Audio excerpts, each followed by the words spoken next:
Vitacarnes. Imagina comigo, uma nova espécie do que seria uma planta surgiu no planeta. Essa nova planta é diferente das outras. É tido pela ciência que sim, a vegetação que a gente conhece no planeta Terra é viva. Só que essa aqui tem consciência e até mesmo vasos sanguíneos. Isso seria ruim? Eu acho que não, a menos que...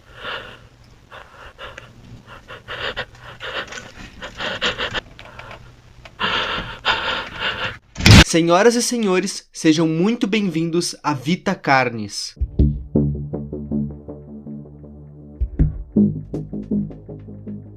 Vitacarnes é uma série que conta uma história de um mundo chamado Planeta Terra. Assim como em qualquer outra série que a gente já tenha visto aqui, esse mundo tenta se passar pelo nosso. Mas qual peculiaridade que ele carrega dessa vez? Um vírus mortal que faz geral rir? Criaturas que se passam pela gente? Uma organização que contém experimentos bizarros? Não. Esse aqui contém pequenas criaturinhas lindas. Parece uma tartaruga do avesso. Meus amigos, esse é o mundo de Vitacarnes. Em 1930, uma nova espécie surgiu. E como ninguém sabia como tratar essa nova espécie, uma área da ciência meio que foi criada somente para estudar essas coisas. A chamada National Living Meat Research. Essas criaturas são compostas basicamente pelo que todas as outras são, exceto por pele.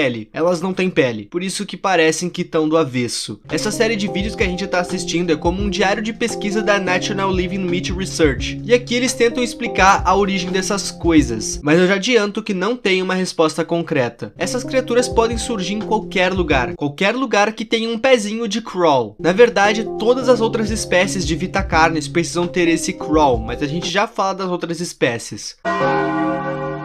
O crawl basicamente é uma planta de carne, inclusive com direito a vasos sanguíneos. Ela é uma planta que pode germinar em literalmente qualquer lugar do mundo. Fora isso, os seres humanos também podem ingerir ela. Como ela tá em todo mundo, essas criaturas vieram pra ficar. Note que eu falei criaturas no plural, porque, meus amigos, a tartaruga do avesso é só uma das espécies que isso aqui pode gerar. A parada fica estranha agora. Esses bichos aí são os que a gente viu. Assim que ele sai do crawl, ele vai explorar. Ele nasce pequenininho e na fase adulta dele, ele não cresce muito não. Fica mais ou menos do tamanho de uma bola. Esses bichos comem basicamente lixo e restos de outros animais. Mas na cadeia alimentar no geral, eles que são o almoço. Os coitados não tem nem tamanho para bater algum animal. Por isso só comem resto. Eles são bem inofensivos para humanos. Tanto que alguns humanos domesticam essa coisa. Isso daí é bem nojento.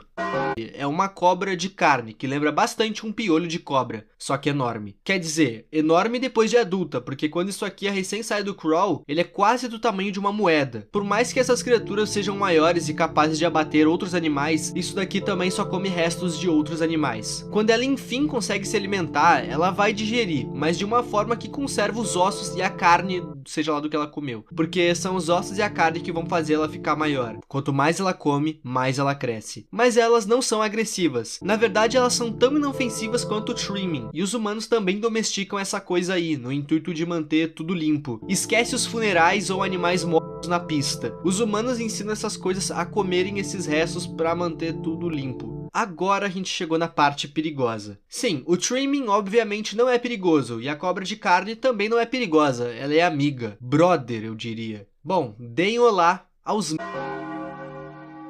Os mímicos são criaturas humanoides, que assim como os outros, nascem pequenos, mas meus amigos, isso aqui pode ter a altura de um humano comum, ou até ser maior que um. Durante a sua fase pequena, ele come animais da mesma estatura que ele, mas conforme ele cresce, o cardápio cresce junto, tornando na sua fase adulta o seu prato preferido, os humanos. A pira é que esse bicho é inteligente, ele pode entrar dentro da tua casa e se esconder nas tuas roupas ou móveis, tudo pra te atacar de surpresa e garantir a janta, eu acho. A coisa fica pior ainda com o fato de que quanto mais eles comem carne humana, mais parecido com o humano eles ficam, conseguindo assim se esconder na sociedade. A forma mais comum dele atacar é quando a pessoa tá dormindo, mas se a pessoa estiver acordada, ele vai fazer barulhos para chamar a atenção dela e confundir a mesma. Mesmo depois dele ter ingerido muita carne humana e assim ter obtido uma aparência de um humano, dá pra notar que não é um humano. Quer dizer, é um humano bem diferente. As instruções pra fugir disso aqui são bem simples. corre e se esconde, e reza. Fora essa metamorfose dele, em que ele se transforma num semi-humano, existe outro tipo de mímico, uma outra metamorfose, o mímico ancião. Nesse estágio, ele deixa de ter a aparência que tenta imitar um humano e passa a ter um corpo escuro e a cara dele fica parecendo a do Puppet do FNAF. Os dentes, que antes ficavam bem à mostra no rosto dele, agora ficam escondidos no fundo da garganta. E esse é um dos predadores mais perigosos do planeta. O Harvester tá mais pra armadilha do que pra predador, e vocês já vão entender do que eu tô falando. A diferença dessa coisa aqui pros outros é que isso aqui não saiu de um crawl, ele é um crawl. Só que é um crawl que cresceu de forma anormal. Ele cresceu tanto que virou isso aí. Depois de crescido, ele consome a energia do crawl original e cria meio que umas raízes em volta do solo. Essas raízes ficam à mostra e possuem pequenos dentes. E, bom, meus amigos, torçam pra vocês não pisarem nisso aqui. Esses dentes são como espinhos venenosos. Eles literalmente são isso. Cada dente solta um veneno diferente, sendo um paralisante e o outro um anticoagulante. O veneno paralisante vai te paralisar, como o próprio nome sugere, e o anticoagulante vai te fazer sangrar até a morte. O foco dessa coisa não é humanos, são animais grandes. Não é como se ele fosse rejeitar humanos, mas não é o foco dele. Qualquer coisa que pisar ali é lucro. Ele vai se alimentar do sangue do animal. O corpo entra para dentro do solo e também é ingerido pelo Harvester. O que sobrar acaba adubando o local, criando uma linda vegetação na área que camufla mais ainda os espinhos dessa coisa. Animais menores não são atacados pelo Harvester, porque um coelhinho tem poucos nutrientes, mas um lobo que vai tentar abater o coelho tem bem mais nutrientes. O Harvester deixa animais menores vivos para eles serem uma isca viva. O coelho é uma isca e o Harvester poupa a vida dele. Agora vocês entenderam por que o Harvester é uma armadilha, e assim como os mímicos, essa coisa é pensante.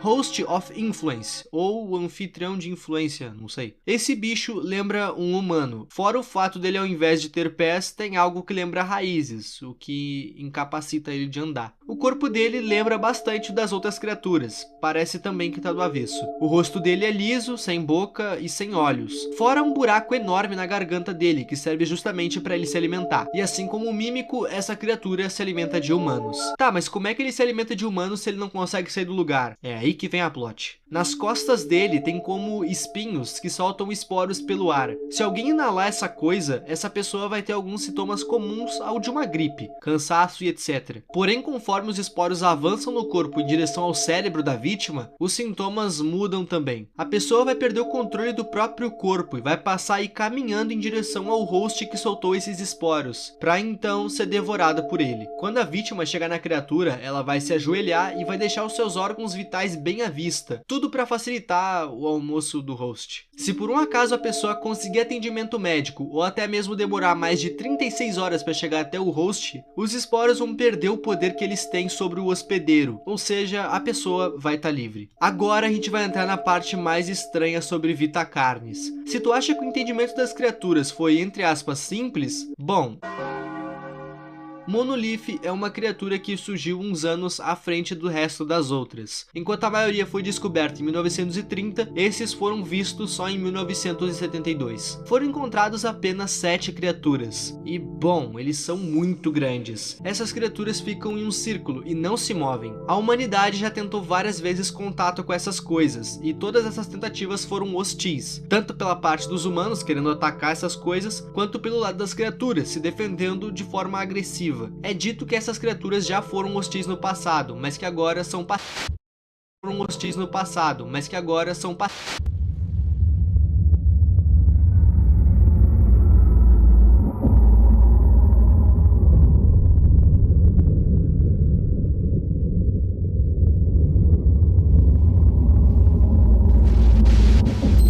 Em teoria, os monoliths são a última criatura que a gente tem pra ver, né? Sim, porque a suposta 8ª criatura não é uma criatura, é uma...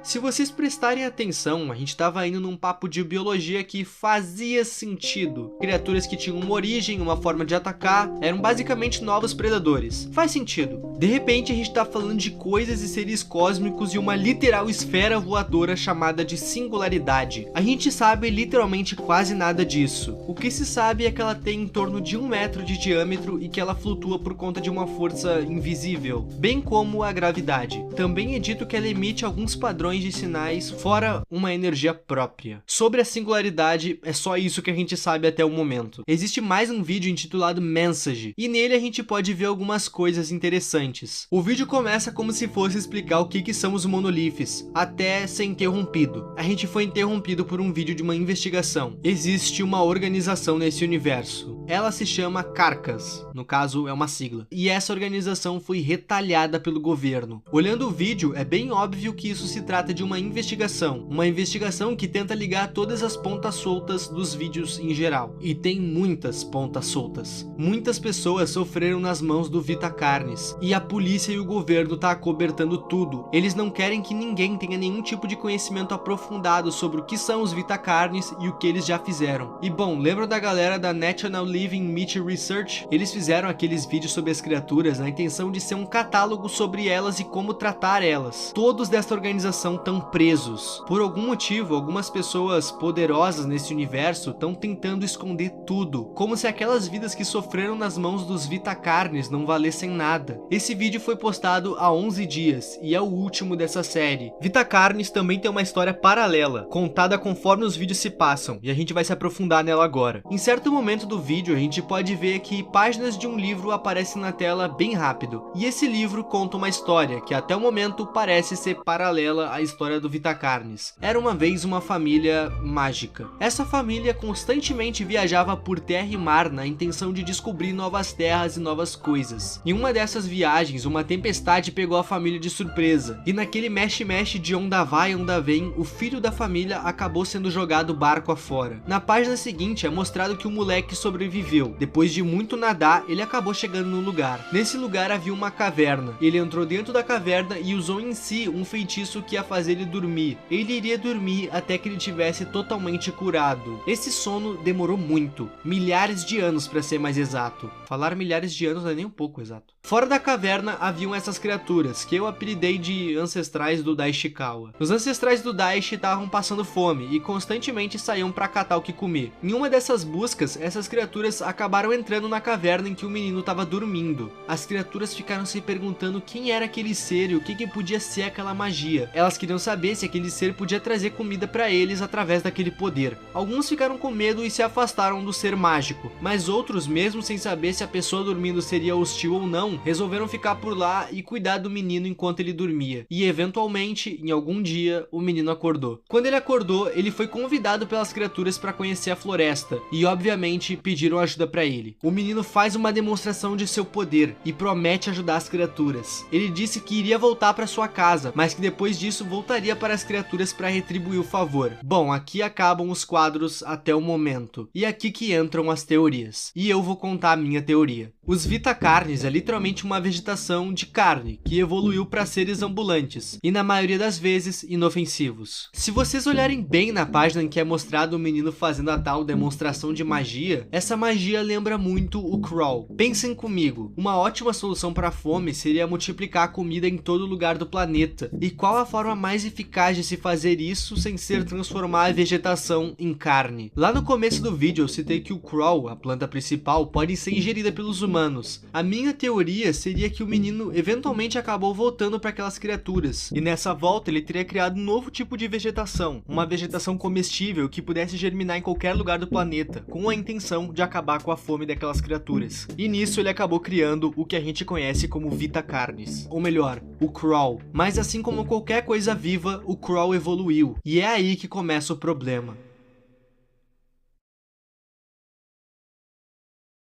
Vita Carnes está se tornando uma história bem divertida, justamente por estar nos dando várias perguntas e poucas respostas. Eu amo teorias, e ter poucas respostas dá bastante espaço para muita teoria.